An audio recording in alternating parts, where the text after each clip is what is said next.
Hi, Yeah. everyone, and welcome to A Word with Kellie Scott Reed. Today, we are here with Dr. Preeti Talwar. Hi, Dr. Talwar. How are you today? Hi, I'm good.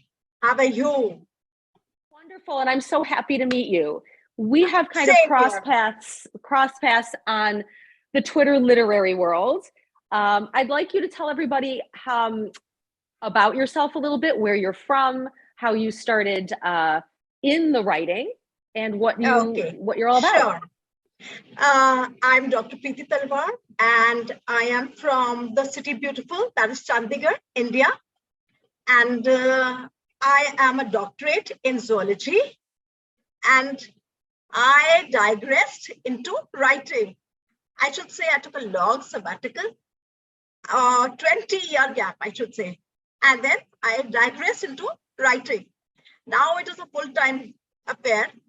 And I think I've done creative writing, blogging, content writing, a little bit of even poetry now. And all kinds of things I've been putting my fingers into. Even I'm moderating some chat shows. And yeah, and I'm into a little bit of painting, a little bit of music. My life is full of adventure. I'm a restless soul, I should say, by nature. I can't sit. I can't sit and twiddle my thumbs. So writing, I think, was in my blood from the very beginning. As a schoolgirl, I did a lot of writing. But I should say I should thank my alma mater and my teachers who chiseled my personality so that I have come to this level and made writing my whole passion, I should say. Not a profession, but a passion. And that is my introduction, that I should say a jack of lot of trades, but masters of none. That kind of a thing. I totally understand that. I totally understand that because I feel the same way. I came into writing very like doing a different occupation myself. Now, do Okay. you write when you are writing? You write a bunch of different styles, but do you write in your own profession as well? So, did you write during when you were because you have your zoology PhD? Did you write in your profession as well as creatively? Yeah, at that time, it was mainly about the thesis and doing research work, doing a little bit of the published papers. That is what I did write. But I think I was really inclined towards this literature and writing, though I didn't take it as academics. But it was always there. Even while writing my thesis and giving an acknowledgement, I think I did a lot of research work to write that acknowledgement because I wanted to make it more creative rather than making it monotonous kind of acknowledgement. And the funny thing, Kelly, was that whenever I would sit and do my research work, I would half the time I would be doing the zoology, and the next time you would find me in the literature section. Because that was so refreshing for me. I think literature always fascinated me. English as a language has always fascinated me. And I've been doing a lot in that field. Like started with the school magazine. I was always associated with the school magazine, writing a lot of articles there. And I think it never went out of me. I took a long sabbatical when I had the kids and I became a hands-on mom. And even then, whether it was a national daily or anything or a magazine, I would sit and write without thinking whether I'll win or I'll lose. It's always been there. Any prompt, anything I would see, which is nice, that would get to me, I would sit and write something or the other. And today it has become my adrenaline booster, my cathartic place, whatever you call it. Maybe if I'm sad, that time I can write. If I'm quite happy, that time I write. Sometimes in the middle of the night, I'll get an idea. And then morning, I want to jot it down so that I don't forget it. That kind of a thing is there with me. That's It's incredible. Do you have a time of your life that you write about more than others? Do you bring yourself and experiences you've had in the Yes, past? yes. Most of my writings have my own emotions, my own incidents from life. itself, whatever I have learned or whatever I have felt, that does come out in most of my writings. I mean, that's what people tell me, that they're honest outpourings. And I think writing means emotions, bleeding those emotions on paper. As a writer, I think you would be agreeing with me. It's a form of catharsis. That's what I feel. It's the best way, I think. If you can't talk to a person, I think paper is the best way. To put your words on paper, I think it's the best way to come out with your feelings. That is what. Yeah. And it's interesting for me when I hear that, because I can sometimes detach from my feelings in general. I tend to be very cheerful and in front of people. And when I write, it's when I'm the most honest, even with myself, not just others. Did you have anyone in your early days when you started to get into writing that inspired you to write? I think, you know what happened, Kelly? Like, as a person, I am very emotional. And so many things, like as a schoolgirl, I used to see people, I should say in our country, women are mired in the shackles of patriarchy, which irks me. And I think my writings are helping to empower women. That is one thing. That is the inspiration. I used to see feminine writers. Classics, I think Jane Austen is one who has really inspired me. The protagonist there, I think I resonate with that. With Elizabeth Bennet is one of my favorite. Yes. Then I think Louisa M. Alcott's books were another one, which gave me a good impression. Most of these feminine writers, I think, really inspired me. And I wanted to be energetic, rekindling hope for women. That is what today's mission is also with that only. When I pen down something, I feel women should come out of their shells. Patriarchy should not be a part of our lives. We as women need to stand up, voice our opinions, because we just can't go on like this, that we are mired in these shackles and we can't speak up whatever we want. I think that has been my own thing. My journey has been like that.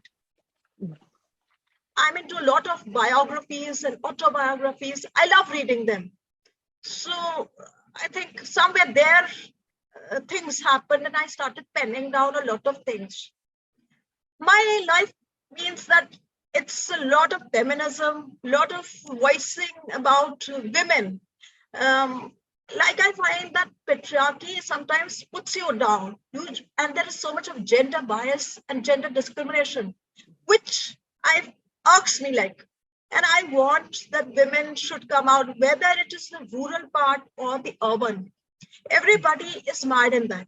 And those shackles have to be broken. These barriers we need to break up. Society wants certain parameters which we should follow. But sometimes it is not possible to follow those parameters. And we need to change our mindset towards those. That is the idea. And that's how I started penning a lot.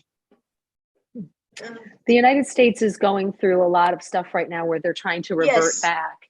And it's been very painful. As someone who grew up in the 1970s in the United States with parents who were extremely, my mother and father were feminists every step of the way. I wasn't raised to not follow my dreams due to who I was. And I have a brother, and we were raised exactly the same, with the same opportunities, the same expectations. Yes. So it's very hard to watch what's going on around the world, not just in the United States, but around the world, this backlash as women get more powerful to bring us back into a place that I never knew, because I was raised by parents who didn't ascribe to those patriarchal shackles. Have you noticed that in writing, when you write in that voice, in that more of a revolutionary voice, let's just call it that, a revolutionary voice, do you find power in that for yourself? Do you find? Yes, definitely. Mhm. When I write something and people like it and people tell me that it is inspiring, I mean, women as a whole get inspired. That is something which I feel very happy. Like, I'll tell you something about my life. Like, it was my decision. Like, I took a long sabbatical. I put my career at the back burner. You know, when you want to be a stay-at-home mom, you want to do it.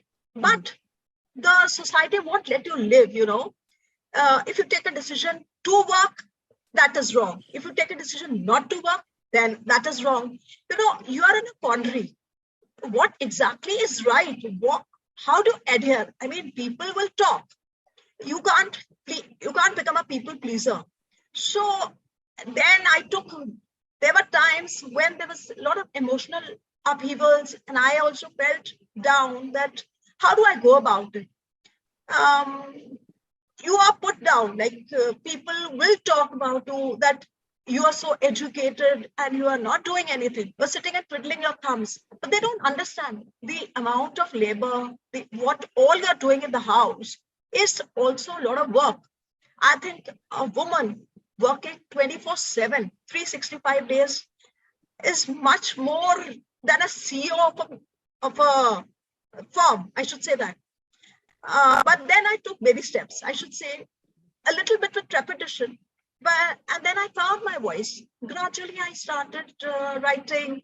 I worked for a lot of startups, and I put my fingers into creative writing, and I thought, I don't know whether they would get published or I would get a negative for it or not, because I had never done anything on websites. And suddenly I got my first story published in the Indian chicken soup series, and that was a turning point for me. You know, I it was just Mhm. ephemeral. The minute I found that I got a nodding sign, a green thumb from that person, it was just not looking back. And then I started writing for several websites. I would write on anything, and there used to be a lot of things on women empowerment, on motherhood, on parenting, so many things. I mean, I would take up every type of a topic which would sort of uh, help to make people rise and think Mhm. more in a positive fashion rather than in a negative fashion. So that helped me a lot. And I think my own life, my own things did help me in my growth. That has been What you there. just wrote, I just read. I want to make sure I get this because I don't mean to digress. I just want you wrote something that I read today. I just want to get the title correct. Oh my God. Um, it was awesome. Hold on. Thank you so much. Thank you so much. Oh, I loved it. It was so timely. It Thank you. was Aging Hughes. Yes. And interesting. As I had let Aging Hughes really hit for me because I let my hair go gray. This is my natural hair color, but over the Okay. pandemic, I did that, and so it was really hard for me, and I started to feel bad about myself. In a culture with hair dye, why aren't you using it, kind of thing, and to accept age in Yeah. um, as you are, and as I've done that, I've felt better about myself because I'm not shackled to an identity that's based simply on hair color or how you look. Um, and I know, you know, I tend to look on the younger side just in general, but I'm not doing anything to change that. I don't want to change that. I have to embrace the wisdom and the depth that comes with that. I loved that. Now the press I'm trying to say, I don't have my glasses. It's like a joke. I never have my glasses. So Mom Espresso, that's a really Yes. cool blog. Are you a founding member, or do you just submit a lot there? No, I just write on it. It was a prompt actually. So Mhm. sometimes when I like a prompt, simply pen down. If it is exciting, if it is nice, I can sit and write. So this is just a small little prompt, and they keep giving. Sometimes you grow with these prompts. So I did write for it, and most people appreciated it, and they felt that this is the way to grow. And I think, why shy away from aging? I mean, that is not in your control. You have to grow. So let's grow gracefully, accept what we are today. And I think every age has its own good and bad points. We can't change. We have to enjoy every hue of aging. That is what I would call it. That was my idea. Yeah, it was And great. I loved it. thank you so Actually, much. actually, I think I can't remember, but I thought I'm going to retweet it while I'm thinking about it, because I Yeah, read it yeah. early in the morning, and I always like forget a million different things. I really loved that, and I think that the way it was written was beautiful. It was Thank sensitive you. and truthful. So, do you feel that writing reveals truth to you? Reveals Yes, truth? yes, yes. I mean, I can't hide behind a facade. When I write, it is always from the heart. I can never write anything fake. If I would write fake, it would not never come out. I have to put my words like it is from the heart. I think any writer would resonate with me, because if you write something fake, it is always seen. As a writer, I think you must be feeling the same, that whatever you might be writing, it will always be from the heart, and nothing superficial would be coming out. That is what I feel, because emotions generally tend to come on paper. What you're Mhm. feeling at that particular time, or whatever it is, whether you're low or high, it comes on paper. You can't hide behind any kind of mask or anything. A writer is a writer, putting words on paper. That is what I feel. Free flow of emotions. Uh, Everybody would agree with that only. I think And that, do you go ahead? I'm sorry. I was going to ask you yes, another question. Please go ahead. yeah, no, no. I was just telling you, see, I'm talking about my voice. So there was this one incident I'm going to share with you. I didn't even know that I could write even 2 lines. I mean, I didn't know how to write a poem. So I'd always written prose, and a friend tagged me, and it was a cue on Maya Angelou's birth anniversary. Yes, she is another one whom I like, and I read her quotes and all. Very, it should say, gives you a lot of confidence. So the cue was, I'll rise. And I had never written even 4 lines about it. And she tagged me, and that website had said, if you write, the 10 best ones would be published. They were just to be 6 lines. It was a very itty bitty kind of a poem. I brainstormed. I said, in 4 hours, what am I going to write? I don't even know. So the person who attacked me told me, try if you can write.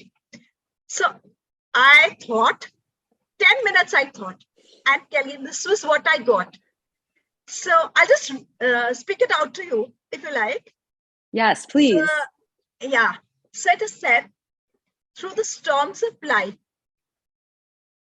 the tsunami of emotions, thoughts always an ebb and tide. I smile, for my soul is bound in the shackles of patriarchy, but I shall rise like the phoenix from the ashes. This was the 6 lines That's which awesome. I wrote. Thank you. And it was published on that website. It was selected. And I said, could I write this? I mean, in 5 minutes, this was what I did write.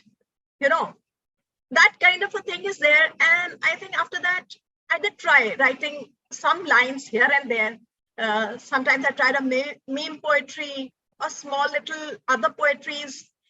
Though I don't know an inch of any poetry. I don't even know the rhyming schemes for that matter. But this is what I did try. So that's how it becomes.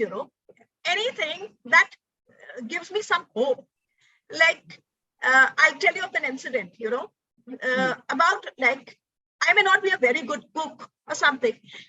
In India, we have a sort of, when a new bride enters the house, she's inducted through food, It is said of food. Yeah, food is the one which goes to a man's heart. But here it is the whole family. It is called, I should say it is called as a culinary baptism by fire. You have to make the first sweet dish. And that kind of an exam, most girls fear that, because that is tougher than any other exam. To come out of it in flying colors is something very difficult, because the marital house means that you have to please everybody, That's sweet. And I tried my hands on something absolutely different, like what we are asked to make, whether it's pudding, sweet pudding, or a halwa, it is called. But I went and made something different, absolutely different. And it was just like a adventure sort of a thing. So I'm telling you, that is how I got inducted through this. And then I started reading on that. And I did write an article on how food can be very important, and what is the origin of different kinds of food. And it was published on a website, and lots of people read it and they found that quite interesting. So, I take up different themes and things, whatever attracts me, like I write on that. Yeah. I mean, that's so interesting because, it seems that something will spark a little flame in you. And then it comes out of you in in the way you write, because it's very universal. It's not alienating. It's very, come into my idea and let me explain to you what I'm thinking in a beautiful way. So it's really lovely the way that from what I've read, because I go through and I read what you write or what you post, or if you have something out there. I definitely enjoy that aspect of how you do bring people in to what you're thinking or what is curious to you. And on that line, is there any story or anything you've ever written that has really meant something beyond just the writing, something very personal, or something that's inspired you more than something else has? Yes, recently I read this particular book, Becoming, the memoirs by Michelle Obama, I think. Mm-hmm. It's a beautiful book. And I resonated with it because with her middle class upbringing, how she faces so many issues. And it's not easy for a woman coming from a middle class background and going and becoming a celebrity overnight and going into that. That was something that touched my heart, It was very, very inspiring to me. There have been two books which really inspired me. When you were talking about this age, there's another book. There's this legendary actress, Zohra Sehgal, in India, who had played a lot of roles. And her daughter penned down her biography, I should say, and she lived to be 102. That was something beautiful. And the way she felt, she says, every birthday I cut a cake, whether I'm 80 or 90, but the cake has to be cut, and I don't feel a day older. And she would throw tantrums if she did not cut that cake, whether she had any ailments, whatever it was. I mean, she wanted to live life king size. I think I sort of got inspired with that. You read that aging article. She was one person who sort of gave me a high with that, And I said, if she can do it at 100, why can't we people do at 50? That is it. That was a turning point. Some places, some books really sort of get etched on your mind, give you a lot of high. These two books have really given me a lot of high. So my mindset also changed. I hate any kind of negativity around me now. Earlier, I used to also wallow in self-pity, but then I changed my mindset. I said, how long can I wallow in self-pity? After all, if you cry, you're going to cry alone. And if you laugh, the world will laugh with you. So I had to change my mindset and I have to grow, And now I feel maybe time is short, but I have to do 101 things. Yes, that is what. Yes, I totally understand that. I feel the same exact way. Like that's it. I'm a yes person. Like I don't when asked something, yes is always the answer. Okay, yes, I'll do that. Yes, because I want as many experience as Yes, I can. Um, and obviously nothing is forever. So if you start yes, to an experience and it doesn't go your way, you change yes, directions and you go to a different experience. absolutely. I love Absolutely. that. And I love Yeah, that about thank you. you. I love that about you. You have a very brilliant mind, and it's so Thank you. Thanks interesting so to hear you much. speak. Yeah, I love Thank you. this. Thank you. Well, I appreciate you coming with us. We keep our interviews down a little bit to a smaller size because we want people to watch them. So Okay, I was okay. like doing these interviews that are like 50 minutes long, and nobody's watching that long. So we've been keeping them down to like about 20 minutes to a half an hour. Right. We do publish them every 2 weeks. So there's one I did before. You'll be probably mid-May, and I will contact you when it's going to be released so you can share it with all your friends, Sure, family, and fans. I'm sure you're going to have a sure. lot of fans after this. I know you will. You're going to have people Oh, following you like crazy. This has been thank you. amazing for me. Thank you. Thank you Absolutely so much. amazing. It was Now, very do you have nice being with you. I've learned a lot. do you have anything? Oh, I'm learning from you. This has been really, really eye-opening in terms of your attitude, how you write, why you're writing. It's really inspiring, and how you took a Thank you. sabbatical. You've lived this life that has been so rich and full of so many varied uh, experiences, and it's great to talk with someone like who's done those things. Now, do you have anything that's coming out that you have that's about to be published that people should know about? I latest is going to be one of my stories, which is coming in an anthology. He's a renowned short story writer, which is called as Equations of Love. So this is the first time I've tried my hand at fiction. Mm. Could Yeah, you give us a little bit about what it's about? it is about a girl, and like in India, arranged marriages are quite common. But now the scenario is changing, and girls want to go in for love marriages. So there's a prospective groom coming to see the girl, and the girl is not interested. She wants to go into for higher studies, and she says that I cannot go and marry a stranger. How can it be possible? Because like every girl, I mean, we've been seeing so many. When you read those mush novels, you think of all those funny things, how real life and real life could be. So she says, no, it should be like those. He should serenade me. He should bring me gifts. He should be, I mean, sweep me off my feet, that kind of a thing. So the family tells her, no, no, you should. She's quite attached to her grandmother. And the grandmother tries to put sense in her head, and she gives her nuggets of advice. Because in those days, early days, what they used to do is that they used to have those arranged marriages. The family members did it. They did not even show the girl and the boy. And it was just done. That was the idea in those 50s, 60s.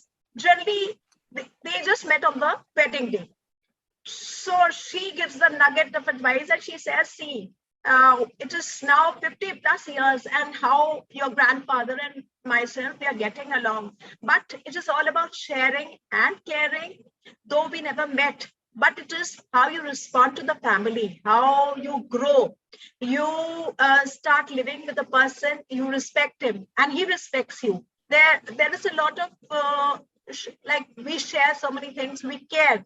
We may not have met, but this is love. I mean, she says, like, he brings whatever I like. And there might have been patriarchy in the family, but gradually the parda system was lifted. The females ate after the men, but see, he changed without any kind of confrontation. He managed to change the whole scenario in the house, and every woman started eating together. This way, she puts in a lot of nuggets of lot of information in front of her and tries to convince her. In the end, she's convinced, and she's agreeing to see the boy and get married. in that fashion. That is Oh, the fiction. that's awesome. That's Thank awesome. you. And if you, when you do, put it on your Twitter, I'll retweet it. I Sure. can't wait to see it. This is Sure. exciting. Thank you Good so work. much. Definitely, I will. Yes. Thank you so much for joining me. It has been an Thank absolute you. pleasure, and for It was my doing it at this pleasure. wacky time. Thank you It's so my much. pleasure. And it was wonderful to be with you.